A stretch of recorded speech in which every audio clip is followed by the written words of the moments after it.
Howdy, folks. Owen from EMF. We're here with another episode of EMF TV. I'd like to say episode 8, I think. I have the wonderful, the fantastic, the legendary Shane Kingston with me today of Bandit Strength and Conditioning, of Mahon and Oak Grove Leisure, and of Aspire Nutrition, formerly of EMF. And let me just say, for those that have met Shane throughout the months with me, or didn't get the chance to meet him, without his help, I can't imagine EMF would be where it is today, or would it even be in existence, because this man covered for me when I was on holidays. He covered for me 1 day a week, so I only had to work 6 days a week instead of 7. That was nice. And on one particular occasion, when I actually collapsed in the gym, the man came to my aid within a half an hour, and the sessions kept going. The squats went on as Owen was put in an ambulance and rushed off to COH. And I was back then the next day. So thank you for all that help, Shane. It was been fantastic. So if you could just tell us a bit about yourself, how you got into health and fitness, how you got your ticket on the Gain Train, and where are you now? Right on. Thank you for that lovely introduction. I can just listen to you talk about me for another bit. That's kind of nice. I suppose, okay, how do I get into health and fitness? On a personal note, when I was growing up, I was always an overweight kid. I always remember just this one time I was 15 years old and I stepped on a weighing scales and I was 15 and a half stone. And I just got a big, Gain. That's not meant to be there. So it's kind of from then on. Before that, I had no real interest in exercise at all. I wasn't really coordinated, great at sports. And what's actually a problem, I think, is if you're not good at a sport at a young age, there's not really much there left for you to exercise. There's not many, to get into the gym, you usually have to be about 16, and you're kind of left to your own devices until you do become maybe overweight. There is a problem. But anyway, that's about that. With me, so from then on, I just started going to the gym a lot, too much probably. Had no guidance for myself.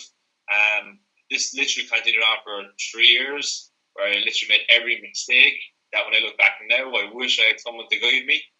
And so it was when I got to this stage, I was like, damn, I want to be able to help people that were like me in that situation, that need the guidance, but obviously be there to give it, and be on the opposite side of it.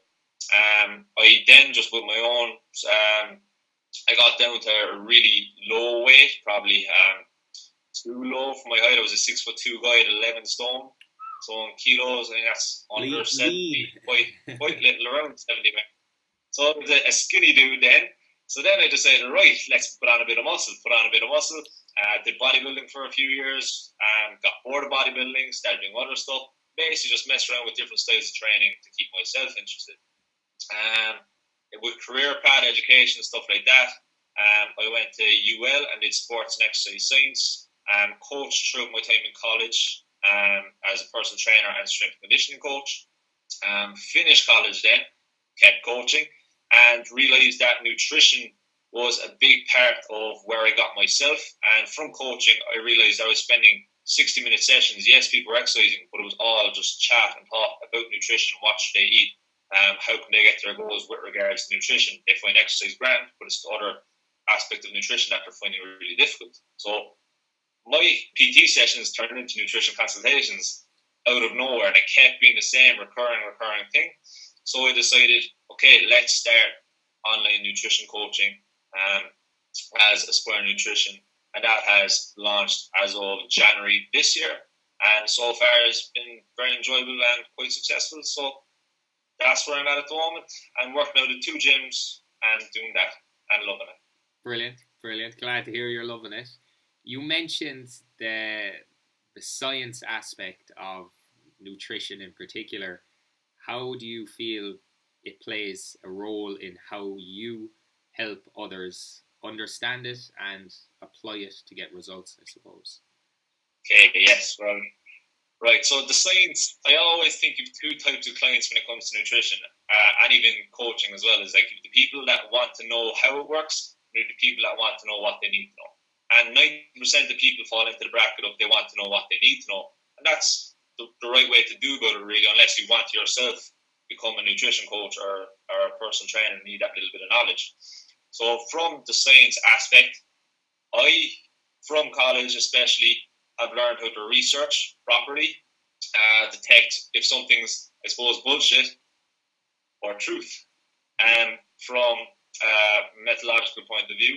And then I take that science and put it into practical application and dumb it down, I suppose, for what people need to know. So, like, people don't need to know metabolic pathways. They don't need to know all the physiology going on. They just need to know you need to do this to get that. Yeah. And that's pretty much make it as simple as possible. Stupid simple is always the best way to go with most people, unless they, again, want that extra mile and if they're looking at making their own knowledge foundation that little bit better. Brilliant stuff. So if you were to give the lay person who may have not gone to college or may have never done a research method module in their life some tips on how to dissect or, let's say, filter the BS that comes their way on a daily basis from nutrition, would there be any tips to help people have a bit more of an objective view across those tips? Yes, okay, so a few tips from that point of view. Generally, if you have to purchase a food or a shake or a product to do with a certain company, and if it sounds too good to be true, generally it's just a money-making scheme and it's not going to last. So it's going to be short term, and if you do get results, they're not going to last. Avoid Facebook, Twitter, Instagram for your information. Unless it's EMF or Aspire. Unless it's EMF's Facebook page or Aspire Nutrition. Of course. So unless it's from reliable sources. Exactly. So you kind of have to. I suppose the best thing you can do is get a coach. Everybody can benefit from a coach for a certain amount of time. Even, I suppose, yourself, myself, you have a coach. I know you do at the moment. I'm looking into getting a nutrition coach myself, and I have done previously. Just because it's hard when you're so close to something, it's hard to dissect it yourself, and you're always going to be nitpicking, changing things around. But absolutely, I think everyone should get a coach for a certain amount of time, no matter what their experience level. But back to the original question of kind of being aware of what's truth, what's not. Stay away from the social media as much as possible unless you have your reliable sources. And if you do find them reliable sources, kind of stick to them, trust them, but question it as much as you can. Like if I put something on social media or you put something on social media, I would love nothing more for people to either private message me or comment below, inquiring a bit more into that, just so I know people aren't just taking everything for granted. And that's the problem. People take stuff for granted, and that's where these kind of people believe everything comes into place. Mm-hmm. Absolutely.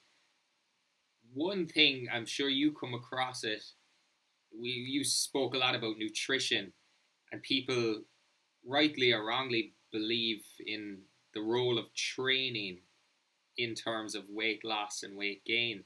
Where do you find that the training comes into it? Because as you said, you were doing PT sessions and like nutrition came in.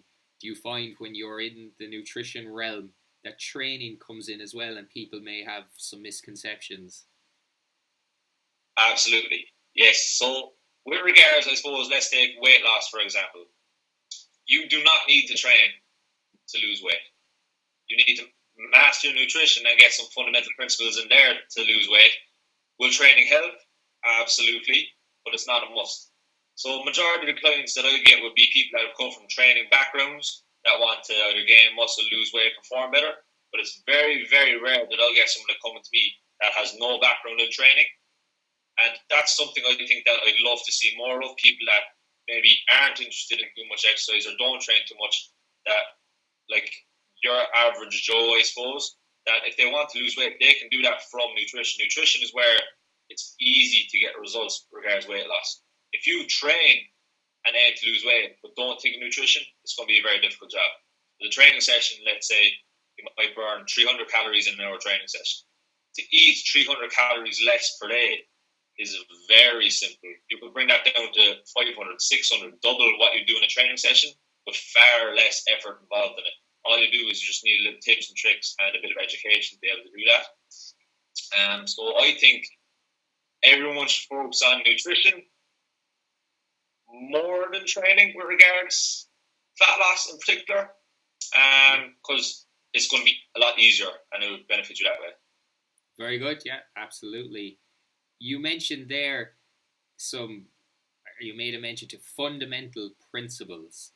Could you tell us a bit more about that in terms of for nutrition, let's say, and possibly how you get over a lot of people's kind of go-to, it worked for me, or it worked for my friend, so therefore it should work? Yeah, all right. And as soon as you said that, it brought me back to a kind of discussion argument I've had with a woman, I suppose it was nearly a year ago. It was her friends, all of her friends, cut out sugar from their diet. Straight away, I see the eyebrows raised from Owen. He's interested. When I hear the word sugar, I salivate. It's natural. Naturally, yeah. So all of her friends lost weight from cutting out sugar. So obviously, of course, she decides I'm going to go on a no sugar diet. I'm going to cut out all my added sugars and fruits and all this kind of stuff. And she lost 10 kilos. I was like, wow, she lost 10 kilos. That's very impressive over the space of 6 months, I think it was. I was like, that's great weight loss. So I was like, okay, well, we're going to reintroduce carbohydrates, fruits, sugars as such. And she was like, oh, no way, back on the weight straight away. And I was like, so you believe that the sugar was why you were gaining weight, and if you cut out sugar, you lose weight? And she full on believed that this was the reason. So I explained to her, I was like, think of it this way. If you're not allowed to eat any sugary foods, the choices of food that you now have to choose from have been about halved, because there's sugar in everything. So if you have such little food choices to pick from, by default you're going to consume less foods, take in less calories, and therefore be in a calorie deficit to lose weight. I ended up losing a client out of it, but she didn't believe me. But she had this experience of 6 months cutting out sugar, lost 10 kilos, so she was fixated on the point that sugar was the problem, and we just weren't going to work well with each other because she wasn't willing to trust the science or the process or anything that's there. And I suppose just for people that are listening, when we're talking about calories here, we're on about, energy balance, like excess calories is energy surplus, you gain weight. Energy deficit is when you're eating less calories and you need to just stay the same weight. Just to nail that. Cool. If you had a magic myth busting wand, and if you could wave it once, and by doing that, a myth that you have a particular issue with disappeared in an instant, what myth would that be? Right. There's so many on. It's hard. I gave you these questions beforehand. What's the story? You gave me like 5 minutes. That's 4.5 minutes more than you need. I suppose I'm going to have to go back to kind of cutting out carbohydrates or cutting out a food group to be the first thing to do when you do decide that you want to lose weight. Cutting out a food group is going to work, yes, but it's not the only way of doing it, and that's the easiest way of doing it, and it's going to make your life a hell of a lot harder than it needs to be. Just because the first rule of weight loss is energy deficit, eating less than you're expending. And people cannot escape that rule. So cutting out a food group, like I said, by default, we had example of sugar just there, will reduce your total intake. But if you're an athlete, in particular, anyone doing any exercise, like if you cut out carbohydrates are king to performing at your best and being able to get fitter, get stronger, put on muscle. So if you cut out carbohydrates, yes, you lose weight, but your performance is going to struggle. You're not going to be able to go out with friends, have meals, enjoy your social life. You're going to have to think about every single thing you put into your mouth. Your life's going to be hell. You're going to feel shit. You're going to be sluggish, no energy, poor performance, and you're going to fall off the bandwagon and probably do more damage than good in the long term. So I suppose cutting out food groups as a way to lose fat would be a myth that I really don't like. Brilliant. Absolutely love it. So we'll get a bit serious now, Shane. We'll take it down a notch, right? Get into the nuts and bolts of it now, right? Yeah. For any aspiring coach to become successful, there's almost a rite of passage of a little bit of nakedness on Instagram. So, could you tell me, please, when we're going to see some skin on Aspire Nutrition's Instagram feed? Some skin on a bird. Okay, right. So, yeah, it's like you said. To get attention on social media, it has to be hot pornographic. People want to see sex, and that's just the way it is. And in particular, okay, no, actually, no, I won't say that. Go for it. Don't worry. You're safe here. There's just because someone looks good and is ripped and barely wearing any clothes does not mean they're good coaches. And they're generally the people that are doing the best in the industry. So yes, as businessmen, we have a lot to take from that. I know yourself, you're going to be competing in the summer, so I suppose you're taking a step in towards it, but I know you're doing it as a personal goal as well. But I suppose I have a pet hate towards that also, that you use. I suppose it's good in the sense that, yes, you're putting your own information into, sorry, now 2 seconds. You're putting your own information to use, getting yourself into that shape and showing it off. And of course, we're going to get more attention on social media. Personally, I am not a bodybuilder. I train for the love of training. If I get into that ripped condition, which I have done previously, I've got down to 8% body fat, 9% on the calipers, which is probably a bit more, about probably 12, 13%. I had a few pictures just to show them I went from here. It's on Instagram somewhere, probably about a year ago. Send them on to Ian O'Driscoll, he'll edit them for you, nice. But don't get into that one, definitely. There'll be more. So I suppose from personal point of view, right now that's something that has no interest to me. As a businessman, would it make sense to go and do it? It probably would. For me to go get absolutely shredded to the bone and do a photo shoot and put a lot of pictures up online for a business sense, yes, it would make sense for me to do that. Personally, it doesn't interest me at all right now. From my own goals, not in the slightest. So I'm kind of having that argument with myself as well. And I know a lot of coaches out there are from the bodybuilder kind of stage background. I like to think I'm just an everyday person that enjoys training for the love of it, that eats well but enjoys life all the same. And I don't think I go with any extremes because I like a bit of everything. So right now, I don't think that's a personal goal of mine, but definitely in the future, for my business and for a challenge for myself, could be something that happens. Yeah, absolutely. Yeah, no, absolutely. It's a funny realm to go down, the Fitspiration. I found the best outcome for me was going through the shit myself for middle-aged Mary at 35% body fat.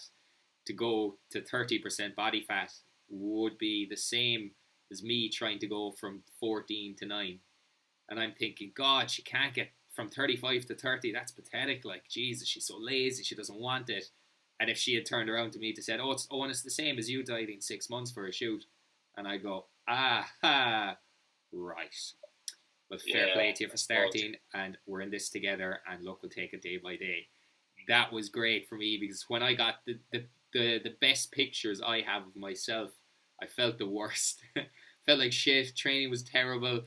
You know, libido is low, and that happens. Eating is just a disaster, and you're dreaming about food. So it's just nice to see what that's like. So I could tell people should they really think about doing it or not. But it's a personal challenge as well. At the end of the day, you being a young fit guy, same as myself, we could kind of coast at most of our clients' ideal physique nearly forever. Yeah, of course. And if we want to get them to push above and beyond, maybe if we do it with them, they might appreciate it more. Or not. We're probably both one phone call away from My Protein willing to sponsor us, to just fucking losing the head altogether, just totally going into the body power route. But I'm sure that won't happen. We'll keep ourselves in check. And my protein don't know who either of us are anyway. Might they watch this? Who knows? You never know. But look, we'll wrap it up now, Shane. Give us just a quick few seconds on where is Shane Kingston going? What's the future hold for yourself? Okay, so future-wise, you gave me this question earlier, and when I was actually got me thinking myself, because this is something I suppose I think about on a daily basis. Where am I going? Where's Aspire going? I suppose the main goal would be to make Aspire Nutrition a hub for health and fitness, strength training. Hopefully just build it as big as I can, start hiring people, take people on, get more people involved, bring it into personal training and nutrition, because it's just nutrition at the moment, and open up a centre or something like that. I'd absolutely love it. Like, online is great, but there's something about talking with someone face to face. You get so much more of a connection. And anyone in Cork that I deal with, we do face to face, but obviously I want to make myself as available to people as I can. So grow Aspire as much as possible, and hopefully keep bringing out good content, evidence-based, build a brand, and keep going that way, because I love doing it. I enjoy it. Brilliant. Yeah, that's ideal. So I wish you all the success, and you don't even need my well wishes, but it's going to be good to see how you get on. Looking forward to watching it from the sidelines of social media. But thank you very much for coming on, sir. Hopefully you'll get out for some bit of that sun, because it's absolutely beautiful out. And everyone else, I'll throw a link in this to where you can find Shane. And talk to you next time, folks. Au revoir and up the Lions. Yeah.